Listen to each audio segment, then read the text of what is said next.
right, guys, welcome to the KFF show, episode number 32. I am pumped. So if you love kayak fishing, there's no better place in the world to be right now than on this show. So thank you guys for showing up. The podcast is going crazy. Over 700 listens an episode, which is like surpassed YouTube. And so pretty pumped about that. So if you're out there on the podcast, you're listening in, you're driving into work, you're doing a workout, hey, reach out. Love to hear from you. You can find me at all the platforms at Wendell Fishing. I hear a lot from a YouTube community, but I don't hear a lot from those listening to the podcast. So thank you so much. Grateful for you. Let's see what we got next. I got some news and announcements before we bring out our guest today. I got Mike McKinstry, the Bassquatch Hunter, and I'm pretty pumped about his story. His story is from YouTube to the Discovery Channel. So I'm pumped to kind of jump into that story a little bit, dissect, see how that happened. So I'm pumped. It's good. It's going to be really good. And so excited about that. Also got the Cast Cray giveaway going on tonight for the show. So if you become a YouTube channel member, I kind of go the extra mile for my YouTube channel members. If you're interested in what that is, head over to my YouTube channel, hit the join button, and it will show you the 3 different levels. And it's really kind of my inner circle. I kind of go the extra mile for individuals, do some sneak previews of videos that aren't accessible, sometimes weeks in advance. And so recently, got 2 channel members this past week. So thank you, Bass Ackwards 13 and my man, Mark Hurst, for becoming channel members, supporting the show. All this stuff costs cash, even this streaming platform. It's like $50 a month. So every little bit helps, and I'm incredibly thankful for all of you. All right, let's give an update on the Knucklehead Bass Fishing Series tournament over at Fishing Chaos. I'm going to share my screen here, and let me go over here to Fishing Chaos, see what we got going on. All right, we're going to look at the top 5. Woo! Stephen Guthrie putting on some inches, 106.75, followed only by a half inch by John Long. I mean, look at these numbers. I mean, John doesn't have a fish under 20 inches, which is just crazy. Greg Massa, 101.75. D. Saja has 93.5. And Tammy Sanchez, who is already on the team, already slotted the first spot of 4 with 90.25. And if you go all the way to the bottom of the top 10, there I am, 82. And it doesn't help whenever you lose an 18.5 incher. It jumped off your board, which just happened this morning before work. So that's kind of painful. If you want to see the pain in my face, I just posted that short. That's a couple hours ago. But that is Knucklehead Bass Fishing Series. And we got 2 more months after this one. So if you're interested, want to hop in, you can still hop in. You can sign up for the Knucklehead anytime throughout the month and any month. So love for you to be on my team as we go down to Lake Gunnersville and Lake Wheeler over Veterans Day weekend and face off against Hoover, Fluke Master, Rudd, Larry Milton Jr., the gang. And so it's going to be a blast. All right. Well, remember, this is an interactive show. I want to hear your questions for Mike, but most people I have on the show, I don't have like a video to introduce them, but I do for Mike. So Mike, I'm going to show the 30-second introduction of what the Bassquatch Hunter is, and then we'll bring you on. All right, let me share my screen. All right, folks. Welcome to the Bassquatch Hunter Fish Out of Water. I got a fish. We share our love for fishing with our guests, and then we dive into their world and show off what they do. We both chased our dreams, but together we will chase our Bassquatch. Hosted by Mike McKinstry.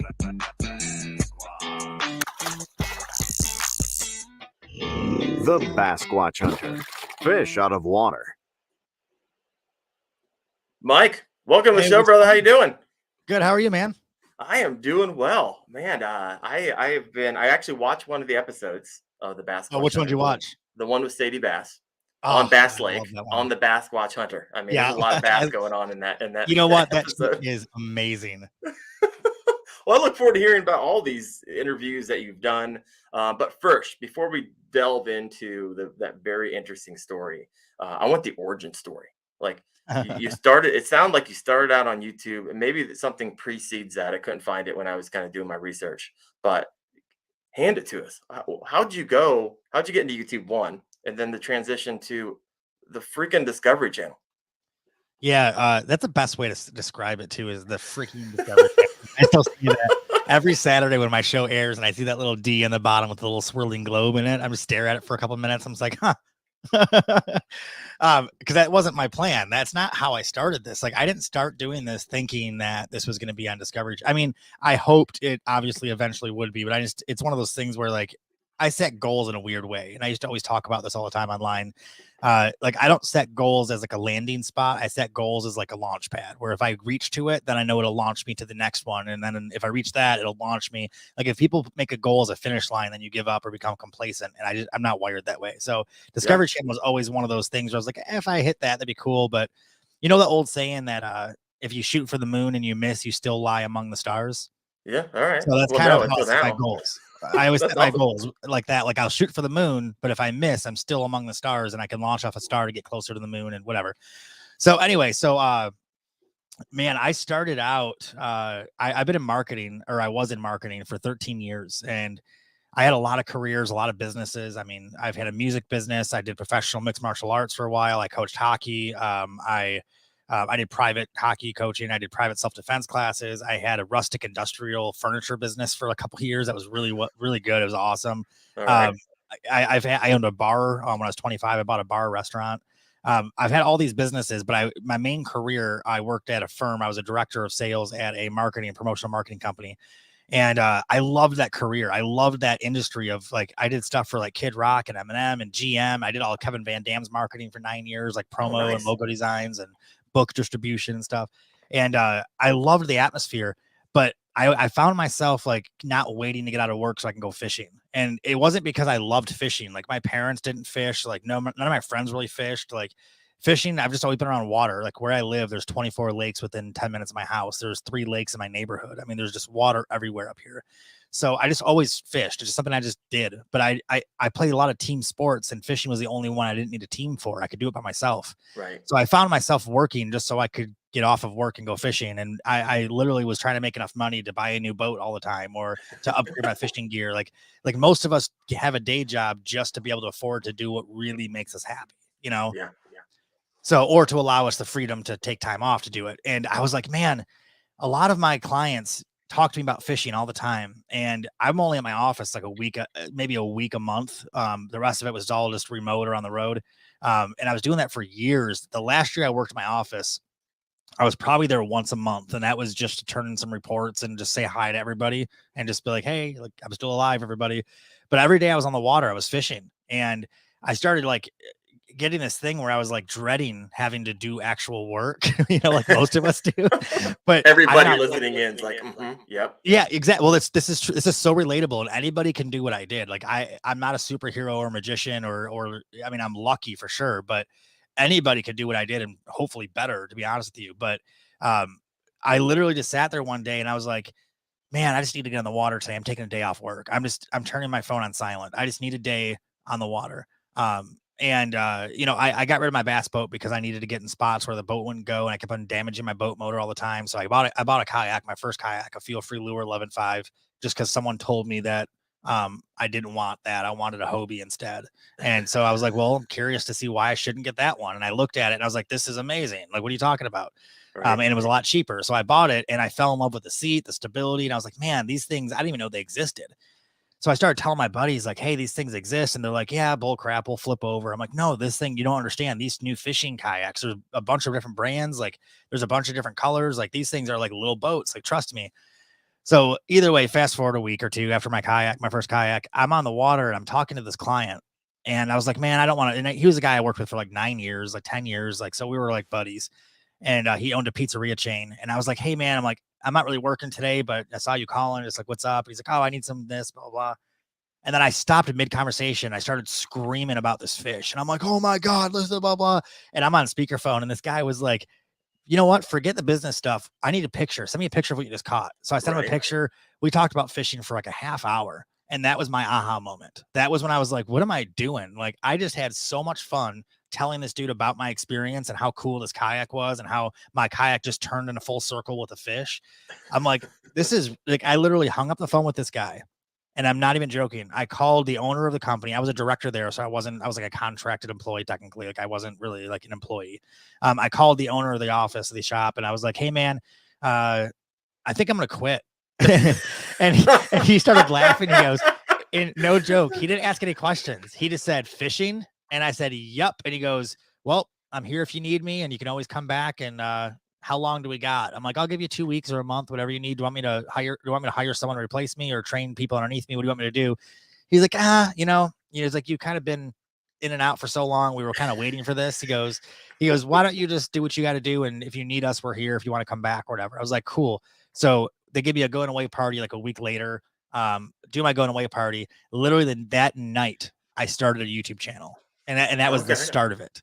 Like that was it. I quit my job. And I had 7 videos on YouTube. I had 7 like little, like I called them highlight reels of fishing. They're still on my YouTube channel. They're terrible, but you can see where I started. I started out with $20 Amazon knockoff cameras that look like GoPros. They had like Chinese writing on them, and the batteries lasted like 26 minutes or something. I had these cameras with PVC pipe camera mounts and all this stuff. Oh yeah. And I did these terrible videos on some free editing software, and I made them like I put every single effect you could use in every video because I didn't know what I was doing. And it was funny because I got more feedback in the first week than I ever expected of people just being like, oh man, I've never seen these before. There was like 3 or 4 competitive kayak fishermen in my area. I think there was like 5 KBF members in my state at the time. Okay. Like nobody did there was like other smaller groups for sure that was doing it way before me for sure in the area. And I was looking for them on Facebook and trying to meet people and stuff in the beginning. But like there wasn't anyone really taking this seriously in the state.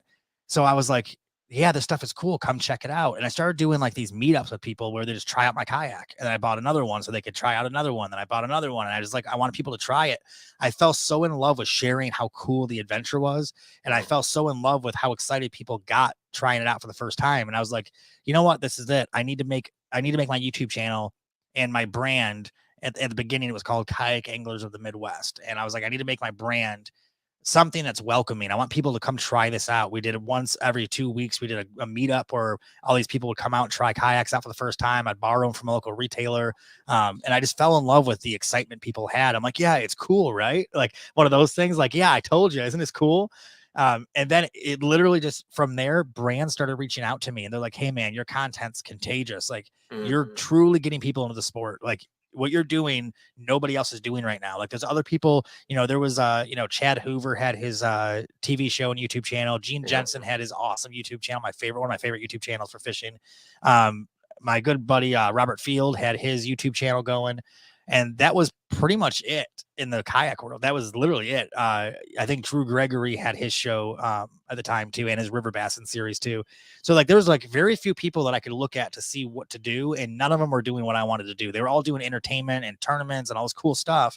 But I was like, that's not my niche. Like that's not what I want to do. I loved tournaments at first, but I knew I couldn't make a living doing it. I was like, I need to do something that's going to inspire people. Winning a tournament is not going to inspire anybody to try out kayak fishing for the first time. That's going to do nothing for anybody. Yeah, it's not relatable. No, exactly. No one's gonna see that and go, oh my gosh, I need a kayak. Like they're gonna be like, oh, that's cool. You want a tournament? Like that's cool. Like maybe take fishing tips from me or something. But that wasn't what I wanted. I'm not a teacher. Like that's what Fluke Master is for. Like Gene is like the professor of fishing, in my opinion. Like if you want to learn, watch his stuff. But either way, so I had these brands reaching out to me, and I was like, I literally remember this conversation with this guy, and I guess I'll shout it out. It was Feel Free Kayaks, and the guy was like, hey man, he goes, you're doing so much. I either need to tell you to leave us alone or we need to bring you on board. He's like, because you're doing so much. Like you came out of nowhere and you're going 100 miles an hour. Like you're doing videos nonstop. You're doing social media stuff. Like I made shirts for a living in my, my previous career. So I was making like Feel Free shirts that I was wearing all the time. And they reached out to me. They're like, man, like, who the heck are you? What are you doing? And either A, stop, or B, we need to pay you and bring you on board. And I was like, thank God they chose the latter. And I hope they, they're happy still. We've been together for 7 years, but nice. It was one of those things where I'm like, I laughed and I was like, you're going to pay me to do this? And he's like, yeah. I'm like, so what else do you want me to do? He goes, no, just keep doing what you're doing. I was like, okay, all I'm doing is going to have fun every day. And I'm meeting cool people and like letting them see how cool this is. That's cool with you. And he goes, dude, you're doing a great job. Like keep on doing it. And that was my moment where I was like, this needs to be a TV show. And that was like the turning point where I was like, the YouTube channel is cool, but I wanted to gear it towards, I need a bigger audience, because if I'm impacting people right now with 32 subscribers, like imagine what I could do if I had 32,000 or 3.2 million, or, you know, imagine how many people would see this and go, holy crap, I want to do that. So that's what turned it into a TV show. And I'm trying not to make this too long. You told me I could No, make it long. long-winded. I want you to be long-winded. My So, question is, well, really quick, where are you from? I got a couple questions before we hop into like Discovery Channel transition. yeah, I'm from Michigan, from the Detroit area. I always say Detroit, but I'm not from, like, anyone from Michigan would laugh at me for saying Detroit. I'm 40 minutes north of Detroit, but people outside of Michigan, you just say Detroit because that's my closest city. But I'm from West Bloomfield, Michigan, which is north of Detroit. Yeah, I know And that. we're in the most congested lake area in the entire country. Oakland County is one of the wealthiest counties because it's all lakefront. Like, everybody is lakefront. You can't get to if you're 3 miles away from my house, it'll take you a half hour to get here because you have to go around like 17 lakes. Like, there's no straight roads. It's crazy. But that's why I live in this area, is I can pick what species, which lake, based on the wind or based on structure or based on if I have an experienced guest or non experienced guest. Like, I can literally go, we'll do this lake right here, and they're all within 5 minutes of me, and they're all public. Man, I had a blast watching some of your videos today because you're fishing with guys I associate with. Yeah, Hoover, Fluke Master. I saw the one with Robert Field. That was your, and a lot of your initial videos I noticed was a lot of like kayak fishing, fishing kayak reviews.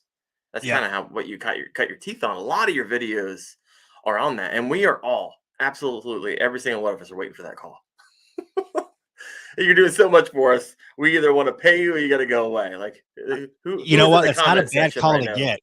It's not a bad call to get, but it's funny because like half the company, and I hope Feel Free doesn't get mad that I'm, completely putting him on Front Street here, but half the company was saying like this dude is too much, and the other half was saying this dude is exactly what like the sport needs, which is totally how I think everyone views my personality. It's like 50% are like, dude, just holy crap, you're a lot. Like, either people hate me for it or love me for it, and that's it. And that's just what happens when you have a crazy hyper personality, and you're very outgoing and loud, and I go in 100 miles an hour from the start. I don't do anything 20%.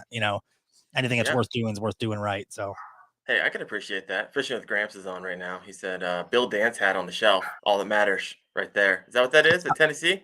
So, you know what? There's a little, I just turned this up. Is my audio too loud now? No, that's good. I think we're good. Okay. I just turned this up a little bit so I could hear you better, but let me turn my headphone. Hold on. Okay. Ooh, that's really loud. So the Bill Dance hat. So Bill Dance is literally what got me into fishing, because he's not looked at. He's the first person to catch a bass in a fishing tournament. I don't know if people realize that. That's ridiculous to say that. He's the first person to bass fish in a tournament to catch a bass. Like, he's like the originator of, like, it's ridiculous. The dude's accolades are like, I always call him the grandfather of bass fishing for a reason. But when I first started out fishing when I was young, like a kid, I used to watch his show on TV, and I don't remember any fish he ever caught. I can't tell you any memorable fishing experience he's ever had, but I can tell you how many times a snake fell out of a tree, or his trolling motor broke off, or he fell off his boat, or he slammed his fishing rods in his door, or he threw a battery in a lake attached to his hand and he flew off the dock. Like, I can tell you a highlight reel of bloopers, because that's what got me into fishing. Because I was like, fishing is not about catching fish, and I tell people that to this day. It's not called catching, it's called fishing. It's not about, it's about the adventure of trying to catch fish. It's about what could possibly happen while you're on the water. It's about like the fun stories. Like, you could go to the same lake 25 days in a row and have 25 different experiences. Like, that's what fishing was to me when I was a kid. So Bill Dance was literally like this, like, superhero. Like, I will never meet him, I'll never see him. Like, he's just like this fairy tale of a person to me my whole life. My first year at ICAST, which was 2016, I believe, I met him and his family, and I became instant friends with him and his family, and we still talk to this day. He sent me that hat and it says "Let's Go Fishing, Mike" on it. I had talked to his daughter, like we became legitimately friends. I got pictures of him holding my decals and stickers, and we've had great conversations. And I mean, he's taught me a lot of stuff too. So that hat right there, a lot of people were like, "Oh, it's a cool souvenir." And I'm like, it's not a souvenir to me. To me, that is like Superman's cape sitting there. You know what I mean? Like, that is like proof that he exists, kind of thing. And also, my inspiration to remind me that this is all about entertainment. This is all about making people inspired to do something. It's not about catching fish. Like, it keeps me humble. That hat is like super important for sure. Yeah. No, I love it. And fishing, Gramps says, yeah, Bill is that guy Yeah, for many of absolutely. us. That guy. He's been on. He films about 285 days a year. Still, he films a saltwater show. He films, like, he's been on the air for 53 years. Like, it's just Wow. insane that dude is like.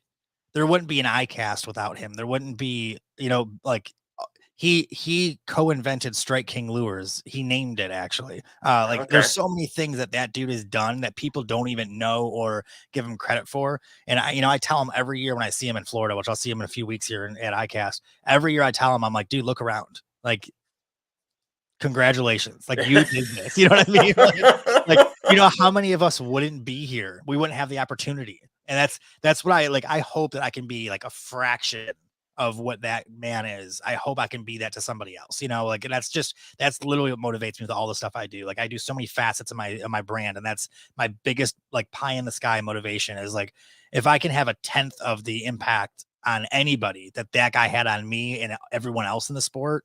I mean, Yeah, I win right there. I mean, that's a huge win. for sure. Bucktail Fishing says some of my best memories are watching Bill dance with the old man on Dude, most Saturday entertaining guy mornings. in the world. It Love was it. never about catching fish. You cannot name one time that dude's been on, and he's still on TV all the time. And you can't name one time. Nobody can. I guarantee it. Of where he was like, "Oh, I need to catch fish right now." Like, there was no pressure. There's no stress. Like, it was just like, "Hey, I'm just hanging out with Uncle Bill." There you go. There you go. Fishing with Gramps has Bill's hat in a hard shell case. Yeah, I I believe probably should case that one. I probably should. you It's probably got my should. name on it too, and it's funny. I have right next to it is the Sadie Bass autographed hat too. Ah, there you go. There we And I have go. I have some old collectible reels and stuff in front of it. I kind of forget what's behind me sometimes, to be honest with you. No, it's good. It's This good. So whole tell room is me. my whole office is full of collectibles. All my books are from the 1800s to the 1900s. They're all like, they all have stories to where I got them. I've read all of them. Like, and I have camera collections that all work. Oh, you can't even see the camera collections. Let me turn this. No, You we got to check can't. this out. Check this out. Everyone on the podcast is like, "That's great." It's a So bunch of cameras. they're all fully functional, but it's so cool. Oh, They're from really? like They're fully fun. All right. I've used every one of these cameras, and they all have original cases. Like, there's an original 1909, 1919, 1921. Like, there's it's really old, like, original cameras that are all functional. The first black and white video camera, fully functional, looks brand new over there. So I nerd out over weird stuff. So anyway, Hey, sorry you about know that. what? That's all right. We all nerd out a little bit. So let's make the transition here. You do the YouTube thing. Yep. Six years. You have hundreds of videos out. When did you get the call, or when did you approach? Yeah, I never got the call. That's a funny thing. So people are always so confused with how this whole thing works and how, like, um, there's no book on to do any of this stuff. There's no path, like the way that Chad did it versus the way Robert Field did it on YouTube versus the way I did it versus the way Drew Gregory did it. There's zero similarities. Like, there's Mm, no, like, I always tell people, if you want to follow my footsteps, then you're in for a really, really, really bad ending, because they're my footsteps. Like, you have to find your own path because they won't work for anybody else. Like, it's just the weirdest, like, thing to navigate. Um, and just like fishing, I really consider myself super lucky when I'm successful. Just like when I catch fish, I can, no matter how long I fish or how much I know about fishing and how much I do it, I consider fishing so much based on luck, and just like my career. I really do. Like, sometimes I'm just like, holy crap. Like, I can't believe, like, maybe it's hard work, but at the same time, I think it's a lot of luck. But so I had at ICAST, I had a streaming company reach out to me and say, "Hey, we want to talk to you." And I'm like, "Cool." Like, we talked and stuff like that. And they told me how much I got to pay to be on their platform. And I was like, "Yeah, I'm not really interested. Like, my show doesn't really make that much money. Like, I'm making a living, but that's it. Like, I don't really make any money. So I'm like, I don't want to do that." So then it planted this bug in my head where I was like, maybe I should talk to other streaming companies. I didn't even think about that. Like, I didn't even know how that worked. I'm like, let me talk to some other ones. So I called a few other streaming companies around. I found one that I thought was going to be really good. And I was like, hey, like, how does this work? And they're like, oh, we're kind of new and we'd love to have you on. Your content's so different. Like, we'd love to have you on board. And that was when I did my first episode of my format where I took out a NASCAR driver, the rookie of the year NASCAR driver. And that was the first episode I had, and I showed it to them. They're like, hey man, like, that's something different. Like, he taught you how to race cars and you taught him how to fish. And it was like, what a cool thing you can show. And I got on there, and it was one of those things where I was like, this is going to be it. Like, streaming platform. Yeah. Ended up being the worst decision I made. It set me back. Really? It set me back about 2 years of work, to be honest with you, because this streaming company, they were very, I'm trying to find the right way to put it. They were very shady, we'll say. Sounds like that Very, was a nice word that you just very used. fraudulent. And it was a Jeez. very big waste of time, and it actually like negatively impacted my show pretty badly. It set me back pretty far because all these promises and things that were said to me ended up not being true. So when I relayed those messages to brands and stuff like that, they ended up not being true. So it took a lot of work on my end to fix everything and make everything better. And I literally just did everything I could. And luckily I was very good at that part, and I made everything better and everyone was happy, but it set me back. So I ended up back on YouTube, and I've never really been a YouTuber or really wanted to be. Like, I look at YouTube like that's the spot you have to do clickbait. You have to get people's attention because there's millions of videos every hour uploaded. So like you have to do something like gimmicky in order to get attention, because it just gets lost. Like, you can't just do good content and expect it to get attention. Like, it's not good enough. It's got to be like, you got to do something. And I just didn't, I don't like that. Like, I don't like the fakeness of it or the pandering part of it. Or the salesy part of it, I guess. Like, I just feel like it takes away from the message that I really want to put out there of like how pure the sport is and how peaceful it can be and like all the good things. So I took 6 months or so off, and I was like, man, I need to start another business or something. Like, this isn't going to work. And maybe I should start building furniture and stuff, because I really like doing that. So I kind of did that on the side, and that did really well. And I had to pick and choose, like, do I want to do this or this? Because this one's taking off. And I quit doing the furniture business at its Good peak. choice. You know what? Now it is, but I didn't think so at the time. Like, at the peak of that business, I was doing really well. And I was like, all my time's going to this, 100% of it. And I'm losing my brand. I'm losing my YouTube stuff. Like, I really wanted to pursue that. It meant a lot to me. Like, I made a promise myself that I wouldn't give up no matter what happened. So Okay. I closed down. Actually, the Facebook page is still up if anyone wants to check it out. It's called Rusted Hammer Creations. There's some really cool stuff I made. Did a lot of restaurants and stuff too. But either way, I left that and I closed that down. I was out of my garage. So I just closed it off. So I was like, I'm done.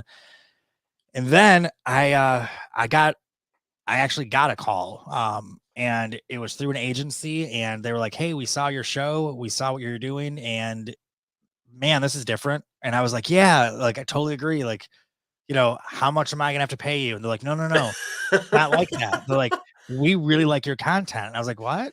And then this led to me getting on a Pursuit channel. This was 4 years ago, I believe. 4 years ago. Got on the Pursuit channel, and then that was my first taste of cable. And you know how they say, if you get a taste of the honey, you want the whole beehive. And that's kind of what happened. Is I got on cable and got real verified government FCC backed ratings from Nielsen ratings. So I actually had real numbers that I could deliver to people and report back to, and actually track my progress and see how my content was actually doing and actually learn from it. Like, that was the best thing I ever had, was these crazy analytical moments every single week where I had to sit there and go through everything and just make changes and try to evolve and try to see if I can challenge myself to bump that up every single week. And I got really lucky. My first year, I had 1.92 million viewers, and Congrats. it was, yeah, thank you, man. I was like, it blew me away. I was like, holy crap. Like, that's verified. 1.92 million people watched my show. Like, that's not counting on social media and YouTube or, I was on like 3 different streaming networks that were just part of Pursuit channel at the time that I didn't have numbers for at the time.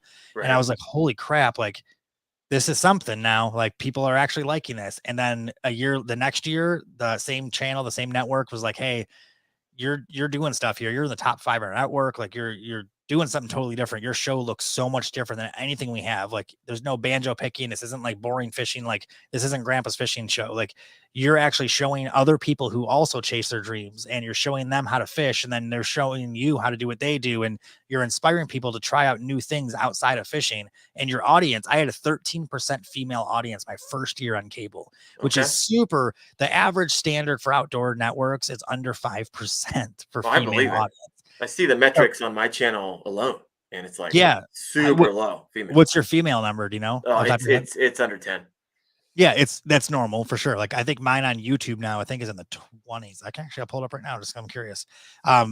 my YouTube one fluctuates based on what episode I put up that month, because if it's like a figure skating episode, I get a big push. Right. But I don't have any female based. Actually, the country singer one, I think. Oh no, that was last month. All right. Female for me is 5.8%. Okay, so that's not terrible though. That's actually decent. All right. How'd you find it so fast? Audience. Audience, yeah, it's halfway down. Oh, Which makes sense, because out of all the comments I get, I feel like I hear from. Yeah, I'm at 1%. For the last 28 days, I'm at 1%. So that's the funny part though. But my biggest audience is 25 to 34 age bracket, which is young for YouTube, or for fishing, I should say, for outdoors. Yeah. You and me both. Cool. I had a good June. So that's the cool part though, is like my audience was it was like such a variety of people, because it was based on my guest. So like the NASCAR episode had NASCAR fans that never would watch fishing shows, maybe, or never watch kayak fishing, maybe, or never heard of it.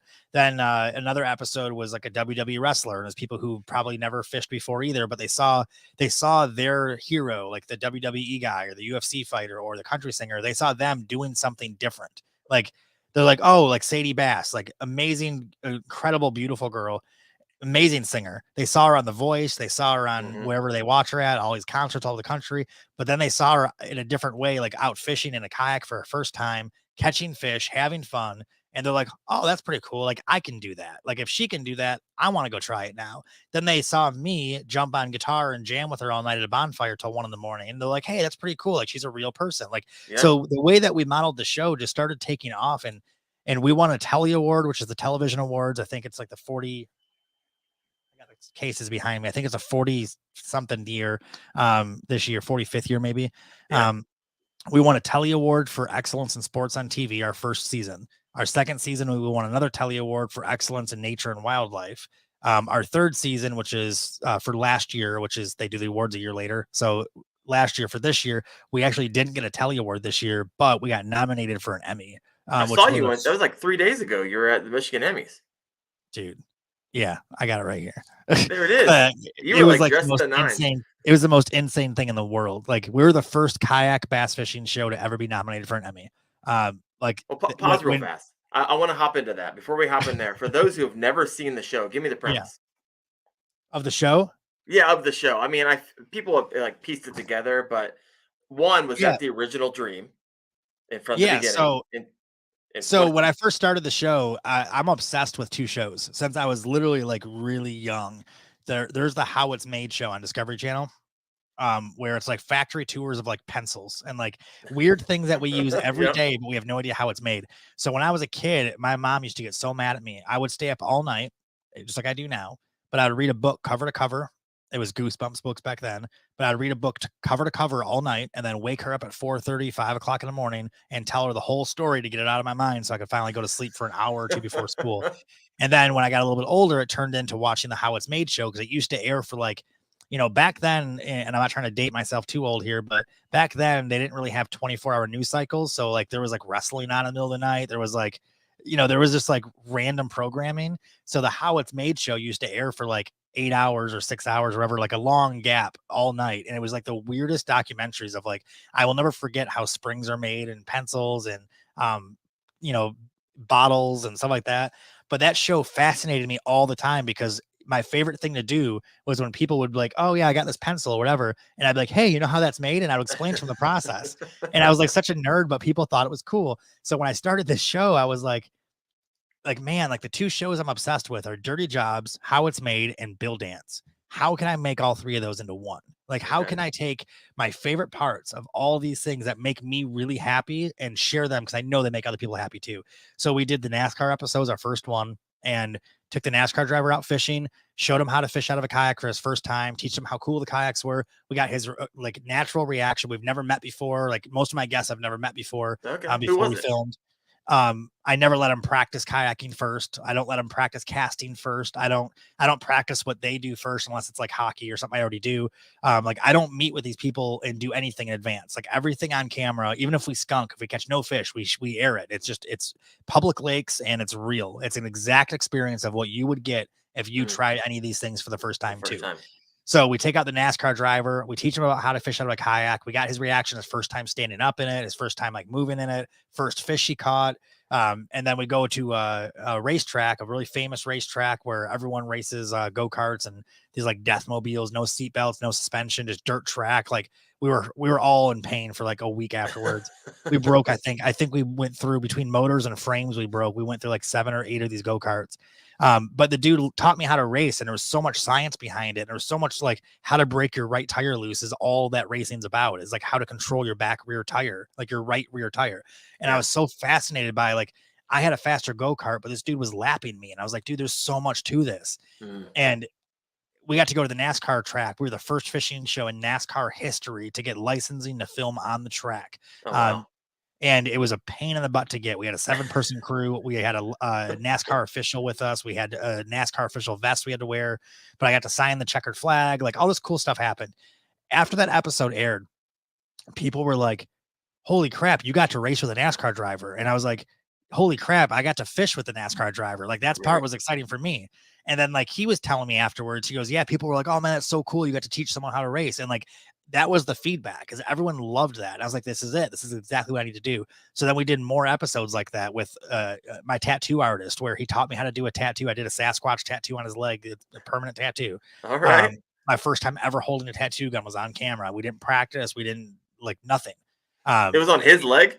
On his leg. He still has it, obviously. It's a Sasquatch like the size of my hand, and it looks halfway decent on one All side. right. And I was so scared the first half that it's like barely visible. And he still tells me to this day that he's like, you got to come and do more work on it, like fill it in with something. I was like, man, are you sure? Like I was pouring sweat. Like I was so scared. I was like, dude, this is the hard, like it's so hard, but it was cool to be able to show people how hard it really is to tattoo, and like how the contour of your skin and like everything is so intricate.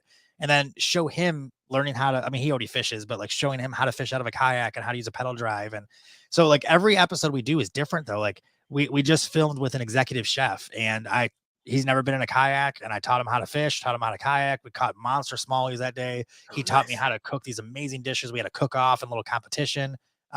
We just filmed with what was the one before that?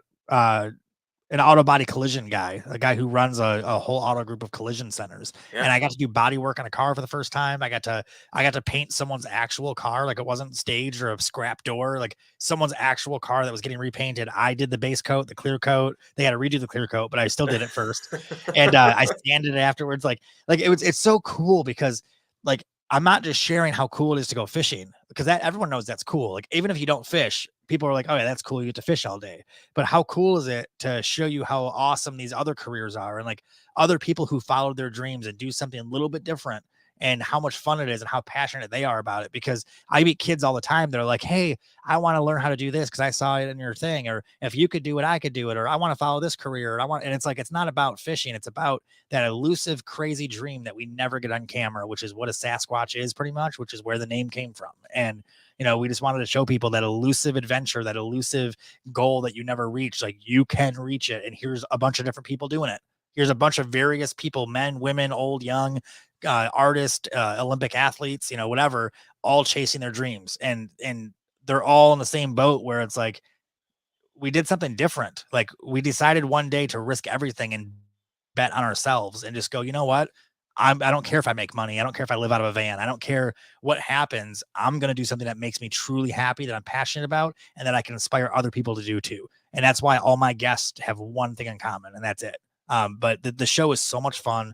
We're doing an episode this week with a food truck that does pizzas. They do fresh pizzas in a fire, like an 800-degree fire, stone fire grill thing, and a 3-minute turnaround with these pizzas. And like how they do it is like super like scientific with everything to make it go that quick. And we're doing a huge food truck thing. We're giving away free pizzas and stuff that day. No one knows about that yet, but doing free pizzas that day at this big park. I'll be there. Yeah, but we do such cool episodes, man. Like it's just like such a cool thing to show. We've done factory tours. We showed how hockey goalie gear was made by hand in a factory. We did a Dearborn sausage thing where we showed how sausage factories work and stuff, and took them out fishing, used sausage for bait.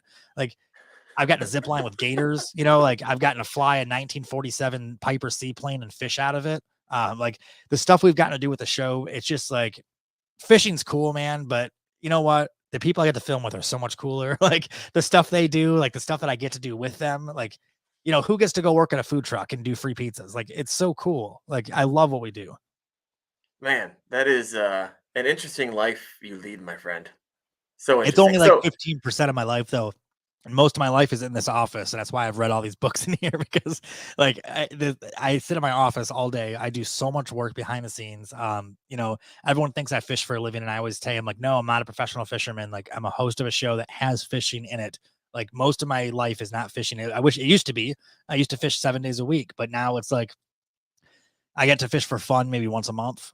You know, the okay. rest of it's all work. The rest of it's all like, you know, which is great. I love getting people on the water. I love doing it. But and once I get to get on the water, I finally get to relax because that's my only time where I'm not stressed out and not working. You know, I am working, but not like working. But most of my job is, you know, everything else. Yeah. So I watched the episode with Sadie Bass, and it was interesting because, it's like a 50-50 split on the show. So the first half of it was you taking Sadie out to fish. You guys were having a rough go at it. You did catch Mhm. some. She Yeah. got a pike. You got yourself a bass, if I remember correctly. And then the transition, so you guys sitting around the fire, and you're jamming on a guitar, and she's singing till 1 o'clock a.m. And it was like incredibly relatable. That's why I could see why so many people would be like, it's like an interview with two people. It was fascinating. I loved it. I could watch another one and another one. And so great You job got to getting watch the that. dairy farmer one. The uh, first episode of the I season this year, the started dairy watching farmer it, and one. then I got sidetracked, and I came back, and I happened to find the other one. And so I'll have to watch it. I mean, the Sadie Bass episode, I think she looks better than the dairy farmer does, but the dairy farmer one, that was my favorite episode of the season until the finale airs. So we have 2 seasons running right now. This is the first year, the only year we're doing it this way, but we got on Discovery Channel late, like after the new year. So we aired our first half of the season on Discovery, and the second half is only on Pursuit. And then next year will be a full season on both. So the finale for Discovery is my favorite episode of the season, of the whole season. But it's not the finale for the whole season, if that makes Got it. sense. Well, tell me what was your biggest, going into it, you had a vision for it, and obviously a lot of that was materialized. But what are some things that you're like, whoa, I didn't realize that would be so impactful when you were with these individuals, taking them out fishing and doing your show? Was there any like wow moment for you? Every episode, every adventure. Even when I take out like kids fishing with their parents just to show them what kayaks are, like I have these moments all the time where, you know, I have kids say stuff to me sometimes where they're just like, man, like this is so much better than playing basketball. And, you know, I need to tell my friends about it. Like that's huge, you know, like stuff like that happens all the time. I think I did this episode last season with it might have been the year before. I think it was last year. With Zach Gowen. He was a WWE wrestler superstar. He wrestled against Hulk Hogan, Roddy Piper, Vince McMahon, The Big Show, Brock Lesnar. Like he's My childhood is who we yeah, wrestled against. Yeah, yeah, mine too. I mean, minus the Ultimate Warrior and a couple Jake the Snake and and the stuff. But Bushwhackers. Oh yeah, yeah, oh, geez, Bushwhackers, man. my favorite, man. Yeah, My one of those favorite. guys just passed away recently. Actually, I follow Oh them on socials. no, Yeah, really? I follow them on socials, and one of the I forgot. I think Butch is the one that passed away. But yeah, either way, this dude, like his resume is ridiculous, right? And I remember when he got announced in WWE, like it was right at the end of when I was watching it. It was like I was getting a little bit older. Um, so like I stopped watching it right around that time. It was like when The Rock, I think, was like I think on his way out. Like he was starting to do movies. But either way, like I remember reading this guy's story and the wrestling stuff, which to me was like the superhero part, you know. But the rest of his story was like once I did research on the guy, I was like, whoa, like screw the wrestling part. This dude lost his leg when he was 8 years old to cancer, and he was the first one-legged wrestler to ever wrestle in WWE. He was the first one-legged person to ever do the American Ninja Warrior course without his prosthetic. Oh wow. Like the inspiration that this dude just like emotes is insane. And he's never fished. He's never been in a kayak. He's never fished in a kayak. I took him out in a kayak, and that episode, I encourage everybody to go on YouTube and watch that episode. It's on the 2022 playlist for last year. That dude lit up the whole time. Like he's got a big personality. He's got a wrestling personality. He's a motivational speaker now. but that dude lit up so much. That was my favorite episode, like for so many reasons.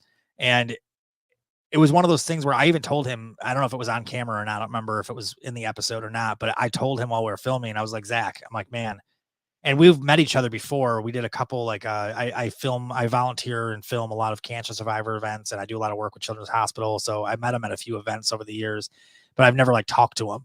So we're sitting there talking. I was like, man, I'm like, I gotta be honest with you, dude. I'm like, you inspire the hell out of me, man. I'm like, you know, we all have obstacles, we all have struggles, we all have things that like make us second guess what we're doing. We all have things that we think are holding us back. I'm like, but dude, you lost your leg at 8 years old to cancer and you're a small dude. He's like, he's not much bigger than me.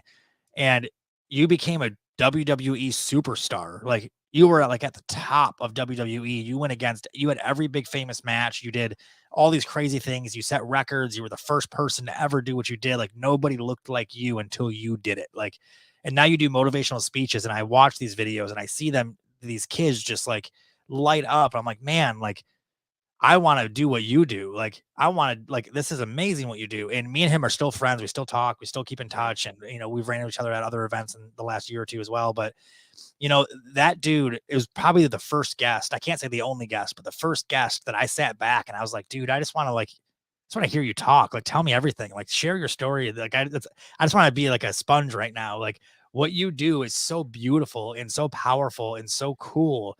And like, think about you have a bad day. Think about when you get like a speeding ticket or an unexpected bill comes in the mail, or you know you have a medical issue but not life threatening, or a toothache, or you know what I mean, like all these bad things that we think are like holding us back, or you know something that just like, oh man, I'm gonna give up. And then you look at this dude who's like a one-legged 175-pound WWE wrestler and you're like, all right, you know what, if you can do that, like what the hell is stopping me? Like there's nothing. Like I'm in decent health. Like I'm like I can do all these things. Like what excuse do I have? Like it made me feel so stupid for ever complaining or ever thinking I was being held back. So that episode was probably the most. I mean, I've had a few since then. Like everyone's got their own struggles. And that's what's cool about the show too, is we try to expose that. Like Sadie Bass had stage fright that was like debilitating. Right. Like she almost didn't even go on The Voice because she was like her cousin, her manager, like forced her to go on The Voice. And she was so scared. But that chick, like, she is like the sun. Like she just like she's got her own gravity. Like she is like the brightest personality in the world, but she's so shy. And I'm like, you know what? If you would have gave into that, you would have never been on The Voice, which she made it pretty far. Like she did great. You never would be doing, she's booked every weekend for the whole year doing shows all over the country. Like you never would do this. You would never be Never able would to have been on the fulfill Bassquatch Hunter. Come on. that too. I actually found her, I was on Facebook Yeah, and how do you she find your lives in a, guests? she's from a town. I find guests in the weirdest ways. I'm not joking you. This sounds weird, but I've had sorry, someone's messaging me about an episode right now and I had to see what it said. Um, I've had sponsors that I've got a hold of on like social media, like Facebook Messenger and Instagram Messenger. I've had guests that I like met at like a party store and I just like happened to like recognize them, or like someone told me like, hey, you know, that guy does this. And I'm like, oh, really? Like, hey man, how you doing? Like I met some guests at the Emmys actually that I'm gonna be working with in the future. Nice. Like it's always so random, but like there's a town in Michigan called Bath, Michigan. Their Yeah. Facebook page is their police department Facebook page is hilarious. Like they post some of the, like they have thousands and thousands and thousands of comments on almost every post. Like they're like a satire page, but it's a Got real it. police department. They'll post like a picture of somebody, be like, hey man, we'd love to see you. We got a free pizza for you. Come on into the jail. And it's like a wanted poster, like, and it's real. Like they post some of the Right. funniest stuff. So I follow them on socials because they're in Michigan. They're like a tiny little town, like in the middle of nowhere. So they posted something about her because she's from that area. And I saw her, and of course, she's beautiful and she's an incredible singer. So I listened to her music and I was like, this chick's from Michigan. Like, oh my gosh, like she is amazing. So I messaged her. She replied right away. And I was like, hey, I don't know how big you are. You don't have a big following right now, but like, you just seem amazing. Like your music is like, and I saw videos and pictures of her like gutting her own deer and like, you know, she's like a true, like 100% authentic, like outdoorsman. Like she is Yeah. like the real deal. Like she's the kind of girl that would like outdrink you at the bar and then beat you up afterwards, you know? So I was like, man, I would love to work with you. Like I would love to have a country singer on here. We did an episode with like a 90s guitar player, like a 90s rock, like not a one-hit wonder. They had a bunch of hits actually, but they had one really big hit in the 90s. And I was like, I love music episodes because I play a lot of instruments. I love music. So she was like, yeah, I'm on board. Let's talk. I didn't hear back from her for like 6 months. And I didn't know. I was like, whatever, that happens. Then I find Right. out she got on The Voice right after Oh, that. got So it. I didn't hear from her for 6 months because she was all over the country in LA, whatever, doing The Voice. And I was like, oh, like, I wonder if she's still interested. That'd be cool. Sure enough, she goes, I would love to do it. Like, I still am on board. Let me just finish The Voice stuff. I was like, oh my God, it's amazing. So like Sadie was a cool one because of that too. But you know what's funny though? Like if you give in to your insecurities or into your doubts, like it's amazing how like it's the worst thing in the world for you. It's like having the worst bully you could ever imagine, but you have to live with that person every Mm, day. You know what I yeah. mean? Like it's like if anyone's been picked on, like I was the smallest kid in school, I got picked on a lot. Like if I think of my worst bully, the worst thing a bully's ever done to me, which I've been humiliated in front of the entire school before, that was nothing compared to how hard I've been on myself in my worst moments of my life. Yeah. And how many times I've doubted myself or questioned like what I'm doing because of a hater on social media that's never met me. You know, like I used to give into all this crap and I realized like your biggest critic is yourself for a reason because if you overanalyze what you do and start doubting yourself, you will literally stop yourself from everything, from greatness, from making Yeah. memories, from like I have this weird theory. You know, there's a movie Jim Carrey did called Yes Man, where he says yes to everything just to see where it leads him. And I have this weird theory where I kind of live my life like that. Like I just say yes to things and I just try new things and I just say, screw it. Let me go talk to this guy. Or like some random dude messages me going, hey, you want to go fishing on my lake? And I'm like, yeah, I do actually. Like, let's go. Like you never know who you meet. And like I've taken so many strangers out fishing that I became really good friends with, or Yeah. that I made great connections with, or that led me down a path that I never would have been led down if I was just like, oh no, it's weird. Some random dude wants to go fishing with me and he's out of state and he wants to drive here. Like you never know who you meet. Like people are awesome. Like, I mean, there's bad people out there, obviously, but most people are awesome. You know what I mean? I Like, could be. I'm a testament to that. I mean, here's what a lot of people, a lot of YouTubers, or want to be. Everyone's like, oh, I want to start my fishing channel. I want to start my fishing channel. Before they know it, it's like I've been saying this for 2 years, and I never actually hit the record button and put yourself out there. And you're a testament to that. I'm a testament to that. I'm at 2.5 years on YouTube, and just hit. I think I'm gonna hit 4 million views this upcoming like month. It's crazy. dude, It was just being me, right? I don't have to be anybody. I love it. I was like, what was that? It was the hand it up crowd to you cheering. loud. It's fun. The friendships, I literally have gone out with people I never met before. Like, hey, let's go fishing. Let's go fishing. And it's actually driving me nuts now because I have my buddy Bowfin Junkie. He was texting me all day today. He was absolutely slaying them. I mean, 16, 17, 18-inch bass, photo after photo after photo for like 4 hours straight. It was driving Did me you see absolutely crazy. Bowfin? Bowfin Junkie is his name. I love Um, Bowfin. Oh, ironically, he's not even talking about the fish. It's kind of a Oh, mashup between bow oh, hunting. okay. I'm like Bowfin fishing is I like love so I much love fun. bowfin fishing as well, but yeah, nonetheless, it is a wild. So, moral of that story, same thing you're saying. Get out there, just hit the record button. If you want to do the YouTube, whatever it is what you want to do, it's the find your Bassquatch, right? You say that a lot. Follow your So dream, that's right? funny too, because on my trailer, on my truck, on my hood of my truck, it says "Find your Bassquatch," and everyone always is like thinks that means go find your fish. And I always tell people, I'm like, dude, that Mm, that word Bassquatch, when I trademarked it, I started my plan for my show, which is the next step of my show. Once I get a bigger budget, so I can afford to do it again. When I used to do it myself, it was easy. When I have a big crew that has to go everywhere with me, then it's a lot harder to travel.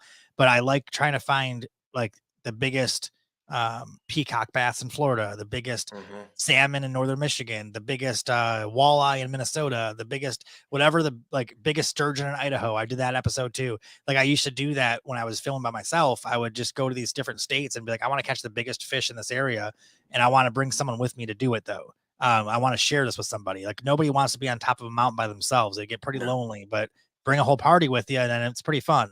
So I started doing that, and I was like, man, like chasing these big things is cool, but chasing the adventure, and not only chasing the adventure, but I literally fell in love with inspiring people. Like my favorite YouTube channels, 90% of all YouTube I watch are these 3 channels, and they're all inspirational channels. They're all these guys that do pay it forward stuff and pranks where they surprise people with $1,000, a Mm, new car or house. And like I get motivated so much by seeing. I do pay it forward stuff once a week, if not more. I just don't film it anymore. I film once in a while. I film bigger stuff. Just like if sponsors help out with it, then I want to like share it for them. But right. I got so inspired doing that stuff that I was like, man, like making an impact is so important. Like doing whatever you want is cool, but if you're not making an impact and making someone else's life better, then you're not leaving anything behind. Like money and material stuff never really mattered to me because you can't take it with you. Like it doesn't really do anything. All it does is I can be like, hey, look what I got. Like, but that doesn't mean anything. Right. But being able to make an impact on someone that can potentially inspire them to follow their dreams and chase their passion, just like Bill Dance did to me, that's like a real thing. Like that's something that like someone can look at in 30 years and say, I did this because of this. And if I could be even, like I said earlier, a fraction of that impact to anybody in the world, like whether it's my nephews or whether it's, someone I've never met before, like whatever it is, like to me, that's the most like rewarding thing you could ever do with your life, with the time we have on here. Like you can spend money all day, you can get it back, right? Like I've been broke, I've lost a house, I've lost everything before, and I've got it all back, and I've lost it again, and got like no matter how rich you are, how poor you are, money fluctuates, right? Like it's not ever a guaranteed thing. But what you don't get back is time. It's the only Mm, thing you can spend and never get back. So if you spend that time doing something that you can get something back from it, like something rewarding, like impacting someone else, that's the only way that your time is actually being spent being useful. You're not wasting it. You know what I mean? Like spending time just to make money to buy stupid things means nothing. Like I've never understood that mentality. Like I actually had a girl break up with me when I was single for a couple years after my divorce, like 4 or 5 years ago. I had a girl break up with me because she's like, you don't save your money good enough. You just give so much away. And I was like, yeah, because I can't take if I die tomorrow, what does it matter what I have in my bank? Like, but today I just bought everyone's groceries at Walmart. So to me, that's gonna matter tomorrow where I might not. So I'm like, yeah. that's just how I live. Like, I'm sorry if you don't like it, but that's just how I'm going to live my life. And I remember she was like, well, I want to go on trips and I want to do this. I'm like, all right, see ya. Like, good luck on your trips. Like, your trips are for you, for nobody else. Like, what I'm doing is for somebody else. Like, that's a real impact. But I want to segue. Can I segue into something real quick? Well, really quick, I want to circle back because I want to talk about your children's book. Is that what you want to talk about? So, Yep. yeah, I got you. I got you. Let But me before, let me move my Emmy pamphlet here off of the book. we didn't even talk about that too. We're gonna run out of time before we talk about Yeah, everything. it's Real fine. We don't got to quick, talk about that. if you have a question for Mike, go ahead and throw that in the comment section, and we'll circle back as we kind of land this plane a little bit. But really quick, Adventures 101.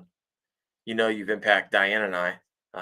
There you go. I'm sure you know who they are, but I don't. But you're making a That dude difference, is man. that dude is an amazing man. He's been a fan of mine. I've never met him in person, never seen Mm, him in person, never seen a picture of him, nothing. Um, that dude has been a supporter of mine since literally like my first or maybe second, but I think first YouTube video. wow. And there's a small group of people. We have a private group, messenger group called the Bass Squad. And these dudes are from all over the country. Some of them I've never met. Some of them I know personally. Some of them I've never met. And they're all my original followers and supporters from day one. And we talk about family and life, and we have these little conversations. Anytime something cool happens, they're usually the first to hear about it. And he's like the OG. He's like the original. So he always says that I've impacted him and his wife, but at the same time, like I don't think he realizes how much he's impacted me. And like having support from a stranger, like a grown man, a Mm, stranger from a different state that I've never met, never seen, and never met me. The fact that I have an impact on him is impactful, if that makes sense. You know what I mean? That's crazy to me. Like it's crazy to me that the work I do, just me trying to do the best I can to live my life the way I want, actually makes an impact on people. Like it's crazy. Two comments here before we segue.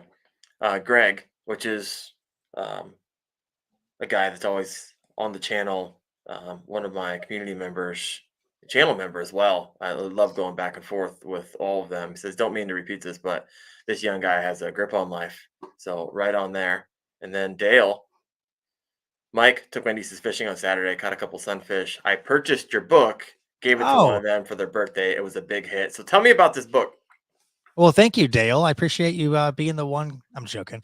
So I've sold a lot of these actually. She's not the only one. I actually sold out of my first printing in 3 weeks, and I sell them just on my website. They're on Amazon too, but I don't want people to buy them on Amazon. Amazon charges so much money in fees. Unless you're selling like a super crazy amount of products, they charge you a really high percentage. So I actually lose like $1.25 every time someone buys a book on Amazon. But it's fine because I'm just like, you know what? I don't want to jack the price up. I don't want to it is what it is. But they're on the website. But our second book will be out. We have 13 books planned. The second book will be out in about a month and a half. My illustrator is working really hard on it right now. Third book is almost done being written. Then it goes to the editor. Our editor right now that I use is in London. So it's like a extra week almost from the time differences and the changes and stuff. And if we have to go back and forth, but then it goes out. So that our first 4 should be out this year. But the cool part about these books are they're based on our actual show. And they're based on actual real people, real life, my real childhood, my real life. Like these books are just as real as my TV show is. And that was the point when I write these books. And when I wrote this first one, the whole point of it, I teach over 600 kids this summer how to fish. I do all the kids camps. I volunteer at every single kids camp in my area. And I'm like a permanent fixture for the last 4 years. And every time they have an event, I'm just there. I cancel anything I have. And I volunteer at all these events, and I work with every single kid one-on-one. And I teach all these kids how to catch their first fish, how to put a worm on a hook, how to, do all this stuff. And I do little speeches for them, and it's so much fun. And I wanted to share my story with them, but I wanted to share it in a way that they could relate to, and also where they could put themselves in that story. So I started writing these children's books, and we have this character, which actually is a real life rendition that the street artist we filmed did for me back here, but his name is Seth Squatch. And we chose the name Seth Squatch for 2 reasons. One, my favorite actor as a kid was Seth Green. And I wanted my name to be Seth when I was a kid. So Seth was like the one I wanted to choose. And then it sounded like Sasquatch. So Seth Squatch was the name. So this first book right here is called The Adventures of Seth Squatch, the Bassquatch Hunter. So the title of the book's always the same, Adventures of Seth Squatch. The subtitle, the first one is called The Bassquatch Hunter because this is about when he got his nickname, the Bassquatch Hunter. And I'm going to give you a quick synopsis of what the book's about. I don't want to sit here for an hour and keep you too long and read the whole thing. But the back of the book, it says, when Seth Squatch meets a human for the first time, he is nervous and scared. But an unlikely friendship changes Seth's perspective on life and sends him on remarkable adventures. Each book in the series teaches valuable lessons that can be applied in life. This book teaches about meeting new people, trying new things, having patience and determination. Maybe you too will go on new adventures. So this book, I dedicate to my nephews, the first book, because they're super weird and cool, just like I am sometimes. We have, that's what the book looks like. So it's super good. My illustrator is amazing. Seth's hid in the woods for a very long time. People are always looking for him. So he was told to never leave the woods. He got made fun of for being a smaller Sasquatch. So he just had his little dog Cedar here by his side for his support, a dog that wandered in the woods. He named it after his favorite tree. He heard something one day that was something different that he's never heard before. Turns out it was a human in a kayak. And he met him. He wanted to learn how to fish. So he the human taught him how to fish. And then he caught his first big fish. Get to that page. Let me fast forward. He got his first big fish right here. And of course, it was the biggest fish that he's ever seen. And they call it a Sasquatch-sized bass or a Bassquatch. And then the fisherman said, hey, we'll call you the Bassquatch Hunter from now on. And they wrote it on his hat right here. And then he went on to his merry way, had a good time. But now he's not afraid of people anymore. I just want to read this last part. Seth felt so much better after meeting Joey, which is a fisherman, which is my middle name, is Joseph, and learning how to fish. But this was only the beginning. Seth has spent his whole life in his little world, afraid to go anywhere or meet anyone outside of it. With his new confidence and curiosity, Seth decided that he needed to see what else he's been missing all this time. Seth Squatch packed up his backpack, gathered his dog Cedar, and said goodbye to his home. He was no longer scared to look for adventure and meet as many people that are different than him as possible. So that's the whole story of Seth Squatch. Sasquatches hide in the woods. He was always told to stay away from humans. He met a human and he was like, hey, you know what? Humans are cool. And I learned something really cool from this human. So every single day he wants to leave the woods now and meet a new human teach him how to fish in the woods, but also learn what they do and see what they do for a living. So he meets a NASCAR driver in the first book, which is the one coming out next. He Right. meets a comedian in the next one. He meets a country singer, a girl country singer, just so happens to be tall, blonde country singer that looks just like Sadie Bass. He meets firefighters. He meets every day. He meets a new person, learns how to do what they do, learns to not be afraid of people that are different than him. And then he teaches all of them how to fish. So in each book, he's got a journal entry that he writes that's in Seth's writing. He writes what he thought of the day. There's a map of where he went fishing with the guest. This map is actually the board game. It's also on our website where you can fish as Seth in his world. And then there's an adventurer's journal where the kids can fill out their own adventure journal about, your favorite person to do new things with, your favorite adventure you've been on, one human you want to meet one day. There's an original sketch page they can color in. Tells you the next book's about a race car driver, and then the last page is a custom sticker set of all the characters in the book. I'm sold. My girls are gonna love it. So, and it's a super high end, like premium. I literally spend a lot of money on these books because I wanted them to be the highest quality books that will last forever. So they're really big. They're hardcover, really thick paper that's satin, so you can wipe it off if you spill something. But this book, it's available at sethsquatch.com. By the way, can I put it in the comments here? I don't know if I can comment on here, but it's seth-squatch.com. Got it. I don't know if it gives me a spot to comment. I'm not sure. Yeah, you should be able to. It's not for some reason. Here, I'll do it. But it's seth-squatch.com. We've got about 60 of this book left in stock. So when we run out, it takes a few weeks to get a new print in.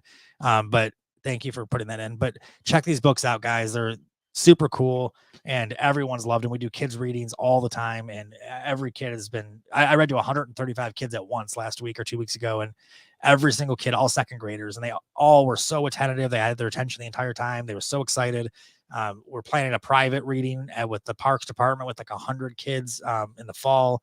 I mean, it's just such a cool book. And the whole point of that book was exactly what it's been doing from all the feedback I've read to over 1,000 kids, and I've never heard a kid not give me an amazing answer when I ask them at the end. I say, what did you learn from the book today? And I've had kids go, well, I learned that not to be afraid to try new things. And I learned that maybe Tim over there that nobody talks to, maybe he's got something to teach me, or maybe I shouldn't be scared to try something different. Or maybe if I want to be an astronaut, I should really try to be an astronaut. Like I've heard some of the most amazing like feedbacks, and it's not just about fishing. It's about taking that risk. It's about meeting someone different than you, doing something different than what you're used to, and getting out of the woods. You know what I mean? Like a Sasquatch hides in the woods his whole life, never knows what's outside of it, but then he realizes all the opportunity and all the amazing people and all the amazing journeys. And same thing I did with my job, and same thing I continue to do every single day and every episode and every month.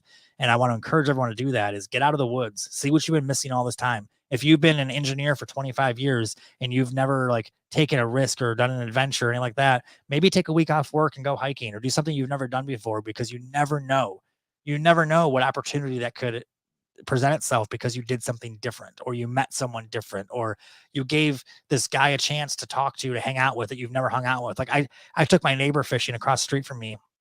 He's an older gentleman. He lost his wife, and he was just sitting at home, and I could tell he was kind of sad. And I took him out fishing, and I was like, hey man, like I've never met you, but like, you want to come out fishing with me one day? He ended up buying a feel-free lure kayak, and he went out fishing all the time afterwards. And I was like, you never know, like you never know who you meet or who could benefit from a smile and a wave, or, you know what I mean? Like we all have struggles. Like we're not unique in that at all. We all have struggles. We all have inner demons. We all have battles. We all have scars and baggage, but what's the most healing thing in the world for everybody is just something different, like some kindness, like a little gesture, or a little pay it forward thing, or a little like, let's go out fishing and try something else. Or like if your best friend is an electrician and you've never done electrical work, invite him over and be like, hey, can you show me how to do some of the stuff? Like you never know like how much of an impact it'll make on that person that they get to share something with you. You know what I mean? And then you can teach them something you want to do. Like it's such a stupid concept as an adult, because like as a grown 40-year-old man, I can't just call you up and go, hey man, do you want to go to the batting cages and I'll show you how to hit a baseball? Like it's just weird to do as an adult, but you never know, like you never know what you could do. I saw a comment that I wanted to answer really quick. My ADD caught it. Lost in Tackle said, question, Mike, you ever use a scroll saw? So yes, I have. I built furniture and did woodwork and stuff for a while. But the funny part about the scroll saw is my first time using it, I almost lost my hand because I didn't understand how it worked and no one showed me how to use it. Oh, there you go. So the scroll saw was scary for me, for Well, if sure. you want to know how to learn the scroll saw, my wife actually has a scroll saw YouTube channel, Wendell Are you Woodworks. serious? Yeah, she's a woodworker, and so head over to Wendell Woodworks, check her out. What are We the odds of that question? Yeah, right. All right. And she also said, she's actually in the comments here, I think our girls need this book. So I do too, as well. Yeah, as you can see, she also said, I wish I could chat this past life in woodworking, but this isn't the place. Nonetheless, guys, we're at the end of our time, unfortunately. Oh, you told me Mike, to be long-winded. I thought we had like 4 hours here. Sure. we could I have a feeling we could go. But You know what's funny is I didn't talk about the board game. I didn't talk about the Emmys. I didn't talk about there's I don't want to give it away. There's actually a few other things that we didn't talk we're about. just So gonna have to bring you back on. That's what's yeah, just I gonna think we should happen. do a part 2. Yes, the B side of this bad boy. But hey, know what I want to say, and I think it's been said a little bit in the comments too. If you've been following along, one, incredibly inspirational. Two, thank you so much for introducing so many new people to the sport that we all love. Dude, it's Um, absolutely my pleasure. It's my yeah, favorite thing to do. I know it's your 100%. favorite thing to do, but I want to thank you for doing it because you're doing it at a scale and reaching an audience that YouTube's saturated, and so you're out there reaching an audience of new people who never would actually like. You have to search for it on YouTube. You're reaching people that are crossing over from other passions, and so thank you so much. Go check him out. Go to Sethquatch, get his book. Go to Bassquatch Hunter to his website. Don't go to Amazon, buy his book because it costs Mike money. Head over to his YouTube channel. He's still posting over there, and give him a subscribe. Mike, thank you so much. Anything else you want to lay on us before you take off tonight? Yeah, I'll make this one short. Uh, uh, I don't I believe it. do want to say, check out YouTube. Check out, watch us on Discovery Channel. We have our season finale on Discovery Channel. We air every Saturday. So set your DVRs because we air in the morning. Um, this Saturday, I think, is the last episode on Discovery, and it's with the amazing Brooke Fletcher from Valley Sports in Chicago. She was Miss Georgia. She hosts a sports show. She's a very, very, very amazing woman in a very heavily male-dominated sport or industry, I should say. And she's incredible. And in that episode, we were in downtown Chicago. We filmed at the United Center where the Bulls play and everything. It was super cool. My first time on live TV, and I did a live TV sports report with her. And we donated the kayak she used to the Boys and Girls Club in Chicago to inspire young boys and girls to try kayaking too. So the kayak she used in the episode was brand new. I brought it out there for her, and then she lives in downtown Chicago, so giving her a kayak would be kind of useless. So we donated it to the Boys and Girls Club so we can get a bunch of kids out there. And I've heard from them that the kids loved it, and it's amazing. It's inspiring all these young girls to try new things too, just like she did. So make sure you guys check out Discovery Channel. This Saturday is the last episode on Discovery. Then we air 4 times a week, Monday, Wednesday, Friday, Saturday on the Pursuit Channel until September. So all the episodes that are left will be on there. Also on YouTube, we put them on YouTube right after they air on cable. And then Instagram is where we do our behind the scenes pictures and stuff, and everything's under the Bassquatch Hunter name. But I do want to say one thing really quick too. So I'm trying to be fast. I'm so sorry, man. Like that's why when you said be long-winded, I was like, oh, be easy, because I can do that. I want to say this. We've talked about being inspirational a lot and inspiring people a lot. I've never had a YouTube channel before this. I've never done TV before this. I've never done anything I've never done before. I've never done WWE wrestling style stuff before I did that episode. Like I've never figure skated before that episode. Like I've never done all these things. I started out with 32 subscribers on YouTube when I got my first sponsorship. This year we reached over 7 million impressions on our show. So like I want people to realize that you are like 30 seconds away from accomplishing your goal at any moment, and you don't know it until you try it. And I literally, like, 32 subscribers. I had a lot of people laugh at me that I called and asked them to sponsor my show. I had a few people that believed in me that are still with me today for 7 years. They've been sponsoring me, and we've grown, obviously, expand like crazy, like levels with them. And It's literally like I always tell people when you're afraid to do something, the scariest part is like 3 seconds before success. Like if you're afraid to jump out of an airplane, as soon as you do it, the next feeling you get is like the most amazing sensation in the world, right? So right before you do something is the scariest moment. So if you're super scared to try something different, if you're super scared to take that jump and bet on yourself and follow your dream career, just know that right after that scary feeling will be the best feeling you've ever had in your life, that freedom you'll have.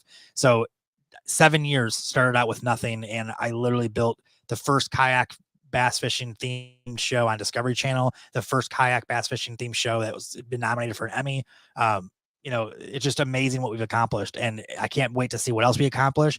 But my biggest excitement, and I'll end it on this, is to see what everyone that gets inspired by all of our stories, what they accomplish. Because to me, like I said, that's what I get to leave behind. At the end of the day, that's what my legacy will be, is anybody who followed their dreams, did something better than I've done it, built something bigger than I've built it, and then they get to inspire people behind them too. So I hope everyone takes that advice. And I don't care what you do for a living or how old you are or how long you've been doing it or how young you are, try something different and chase that dream. Because I'll be honest with you, I work 18 to 20 hours a day sometimes, and I'm so happy with my choice. I'm so happy with what I've done. And it's amazing to see the feedback from it. So thank you for having me on. I really appreciate the platform a lot. I love your podcast, and thank you for everyone for listening. And if you have any questions, message me anytime. I'm available 24/7. Right on. Find your Bassquatch, folks. Hey, I'll see you next week. I got Fishing with Gramps on next Tuesday night. Hopefully, he gets his internet fixed out there in the middle of Indiana where he lives. But excited to have him back on. We usually try to go circle back about once a month. So see you at same bat time, same bad channel. Bye.